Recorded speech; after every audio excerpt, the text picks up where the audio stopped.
Hello everyone, फिर से आप सभी का हमारे इस प्यारे से चैनल लर्न गंगाराम में स्वागत है। आज इस वीडियो में मैं आप सभी को क्लास 12th केमिस्ट्री का जो पहला चैप्टर सॉलिड स्टेट है उसके बारे में बताने वाला हूं। तो चलिए इसको समझ लेते हैं कि सॉलिड स्टेट क्या होता है।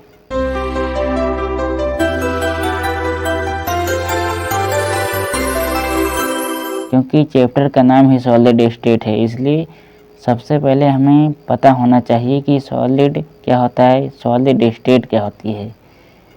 सॉलिड स्टेट को हम हिंदी में ठोस अवस्था कहते हैं। आपको ठोस अवस्था के बारे में कुछ ना कुछ तो पता ही होगा कि जिनका आकार आयतन निश्चित होता है उनको ठोस कहते हैं। उसी प्रकार ठोस अवस्था भी होती है। तो चलिए जान लेते हैं कि ठोस अवस्था क्या होती है, सॉलिड स्टेट क्या होती है। तो द्रव्य की वह अवस्था जिसमें उसके अवयवी कण कॉन्स्टिट्यूएंट पार्टिकल प्रबल अंतराण्विक बलों द्वारा जालक में बंधे होते हैं। मतलब द्रव्य की वह अवस्था जिसमें उसके जो अवयवी कण हैं प्रबल अंतराण्विक बलों द्वारा बंधे होते हैं तथा गति करने में असमर्थ होते हैं। मतलब जो कण हैं प्रबल अंतराण्विक बलों द्वारा बंधे होते हैं तथा गति करने में असमर्थ होते हैं, इधर उधर मूव नहीं कर सकते। तो ऐसी जो अवस्था होती है द्रव्य की उसको हम ठोस अवस्था कहते हैं। मतलब उसमें जो कण है ना इधर उधर मूव कर सकते हैं ना हिल डुल सकते हैं। तो ऐसी जो अवस्था होती है उसको हम ठोस अवस्था कहते हैं। जैसे मैं आपको एक लकड़ी का एग्जांपल देता हूँ, उसमें जो पार्टिकल्स होते हैं वो इधर उधर कभी मूव नहीं कर सकते, जो जहाँ पर हैं वहीं पर रहेंगे। इसलिए जो लकड़ी है एक सॉलिड है। और जब हम पानी को मान लेते हैं तो उसमें जो पार्टिकल्स होते हैं पानी के इधर उधर मूव कर सकते हैं, इसलिए वो सॉलिड नहीं है, सॉलिड स्टेट नहीं है। तो चलिए हम आगे बढ़ते हैं और जान लेते हैं कि सॉलिड को कितने भागों में बांटा गया है। क्लासिफिकेशन ऑफ सॉलिड के बारे में जान लेते हैं। तो यहाँ पर सबसे पहले मैं क्लासिफिकेशन ऑफ सॉलिड आपको बता देना चाहता हूँ कि सॉलिड जो है उसको कितने भागों में वर्गीकृत किया गया है। तो यहाँ पर जैसे मैंने लिखा है कि सॉलिड जो है उसको दो भागों में बांटा जाता है। एक क्रिस्टलीय ठोस होता है जिसको हम इंग्लिश में क्रिस्टलाइन सॉलिड कहते हैं, और दूसरा अक्रिस्टलीय ठोस अमॉर्फस सॉलिड। सॉलिड को दो भाग में बांटा गया है, क्रिस्टलीय ठोस और अक्रिस्टलीय ठोस। तो यहाँ पर जो क्लासिफिकेशन ऑफ सॉलिड में क्रिस्टलीय ठोस होते हैं वो क्या होते हैं उसके बारे में मैं आपको बता देना चाहता हूँ कि जो क्रिस्टलीय ठोसों को वास्तविक ठोस कहा जाता है।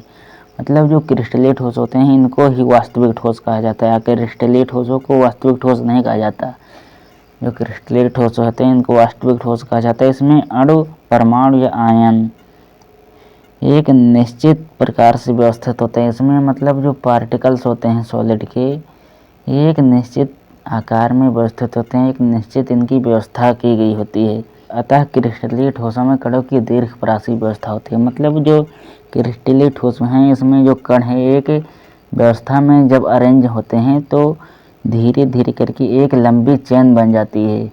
इसको ही दीर्घपरासी मतलब लॉन्ग रेंज व्यवस्था कहते हैं, लॉन्ग रेंज अरेंजमेंट कहते हैं।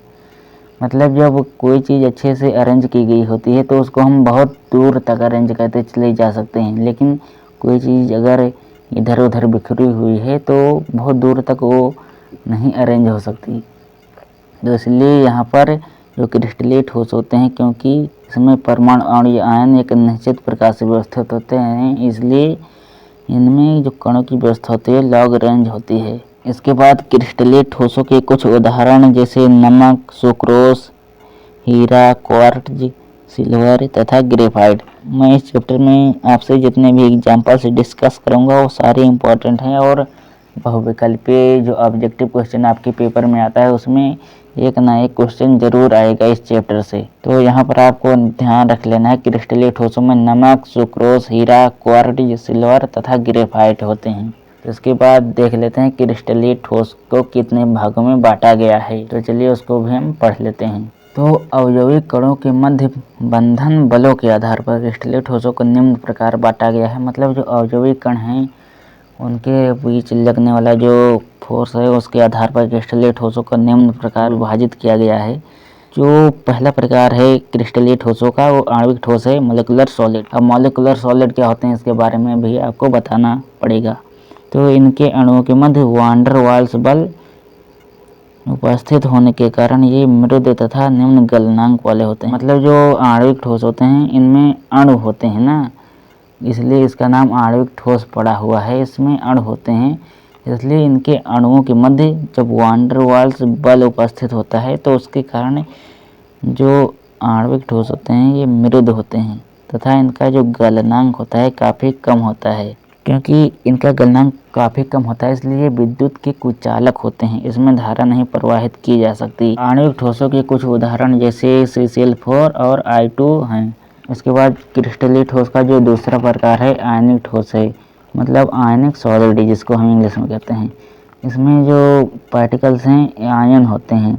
आयनिक सॉलिड में धनायनों तथा ऋणायनों के मध्य परबल विद्युत स्थितिकी बल होता है जिसके कारण ये कठोर होते हैं। मतलब जो आयनिक सॉलिड है इसमें धनायनों तथा ऋणायनों के मध्य एक इलेक्ट्रोस्टैटिक फोर्स लगता है जिसके कारण जो आयनिक सॉलिड होते हैं कठोर होते हैं तथा जो आयनिक सॉलिड का गलनांक होता है काफ़ी उच्च होता है। क्योंकि जो इलेक्ट्रोस्टैटिक फोर्स लग रहा है इसलिए कठोर है, इसलिए गलनांक भी उच्च होगा। गलित अवस्था में ये विद्युत के चालक होते हैं क्योंकि इसमें आयन होते हैं। आयन विद्युत के चालन के लिए तो फ्री इलेक्ट्रॉन की आवश्यकता होती है या तो आयंस की आवश्यकता होती है, इसलिए ये गलित अवस्था में या जलीय अवस्था में विद्युत के चालक होते हैं। आयनिक ठोसों के कुछ एग्जाम्पल हैं NaCl जैसे नमक हो गया और पोटेशियम नाइट्रेट KNO3। इसके बाद क्रिस्टलीय ठोसों का जो तीसरा प्रकार है धात्विक ठोस मेटालिक सॉलिड है। ये विद्युत के चालक आघात वर्धनी तथा तन्य होते हैं। मतलब जो धात्विक सॉलिड होते हैं ये एक तो विद्युत के चालक होते हैं और आघात वर्धनीय तथा तन्य होते हैं। मतलब इनको पीट के चादर के रूप में बनाया जा सकता है तथा इनको पतले तार के रूप में भी खींचा जा सकता है। धातुओं की विद्युत चालकता, चमक, रंग आदि गुण इसमें फ्री इलेक्ट्रॉन्स के कारण होते हैं। मतलब जो धातुक सॉलिड होते हैं, मैंने आपको पहले भी बताया, चालक होते हैं। जो धातुक सॉलिड होते हैं इसके कुछ एग्जाम्पल जैसे सिल्वर चांदी हो गया, आयरन लोहा हो गया, कॉपर, ये सभी विद्युत के अच्छे चालक होते हैं, आघात वर्धनीय तथा तन्य होते हैं। इसके बाद क्रिस्टलीय ठोसों की क्लासिफिकेशन में नंबर 4 है कोवैलेंट सॉलिड, सहसंयोजक ठोस। क्या होता है तो आधात्विक क्रिस्टलीय ठोसों के क्रिस्टल में निकटवर्ती परमाणुओं के मध्य परबल सहसंयोजक बंध होते हैं। इनके गलनांक उच्च होते हैं तथा गलित अवस्था में विद्युत रोधी होते हैं। मतलब सबसे पहले क्रिस्टलीय ठोसों को 4 भागों में बांटा गया है। इसमें सहसंयोजक ठोस है, इसका मतलब आधात्विक जो क्रिस्टलीय ठोस हैं उनके मध्य एक सहसंयोजक बंध बनता है, इसलिए इसको सहसंयोजक ठोस कहते हैं। कोवैलेंट सॉलिड के कुछ एग्जाम्पल जैसे हीरा, सिलिकॉन, कार्बाइड तथा ग्रेफाइट है। ग्रेफाइट जो है विद्युत का चालक है और ये सभी विद्युत के अचालक हैं, क्योंकि कोवैलेंट जो ठोस होते हैं विद्युत के सभी अचालक होते हैं। इसमें जो ग्रेफाइट है विद्युत का चालक है, इसलिए यह सस्पेंस के रूप में दिया गया है। इसके बाद क्रिस्टलीय ठोसों के बारे में मैंने आपको बता दिया। इसके बाद अक्रिस्टलीय ठोस के बारे में जान लेते हैं कि अक्रिस्टलीय ठोस क्या होते हैं, जिसको हम इंग्लिश में अमॉर्फस सॉलिड कहते हैं। तो इनमें कणों की व्यवस्था अनियमित होती है, अर्थात इसमें संरचनात्मक इकाइयों के मध्य केवल रघुपरासी व्यवस्था होती है। मतलब जो क्रिस्टलीय ठोस होते हैं उनमें कणों की व्यवस्था जो होती है एक सही क्रम में होती है, लेकिन जो अक्रिस्टलीय ठोस होते हैं इनमें कण इधर उधर होते हैं, इसलिए इनमें जो कणों की व्यवस्था है ये लघुपरासी होती है। जैसे मैंने क्रिस्टलीय ठोसों में बताया इनको वास्तविक ठोस कहा जाता है, तो जो अक्रिस्टलीय ठोस होते हैं इनको अवास्तविक ठोस कहा जाता है। तो अक्रिस्टलीय ठोसों के जो एग्जाम्पल हैं कांच, रबड़ तथा प्लास्टिक एटसेट्रा। आपके सिलेबस में अक्रिस्टलीय ठोसों की टाइप्स नहीं दिए गए हैं, सिर्फ आपको उनके एग्जाम्पल्स को याद कर लेना है जो कि आपके पेपर में ऑब्जेक्टिव क्वेश्चन में पूछा जा सकता है। तो यहीं पर मैं फर्स्ट पार्ट को समाप्त करना चाहता हूँ। आशा करता हूँ कि आपको यह वीडियो पसंद आया होगा। तो आई होप आप सभी को यह वीडियो अच्छा लगा होगा। इसके बाद अगला जो टॉपिक होने वाला है क्रिस्टल लैटिस के बारे में होने वाला है। तो चलिए इस वीडियो को मैं यहीं पर समाप्त करता हूँ। धन्यवाद इस वीडियो को लास्ट तक देखने के लिए।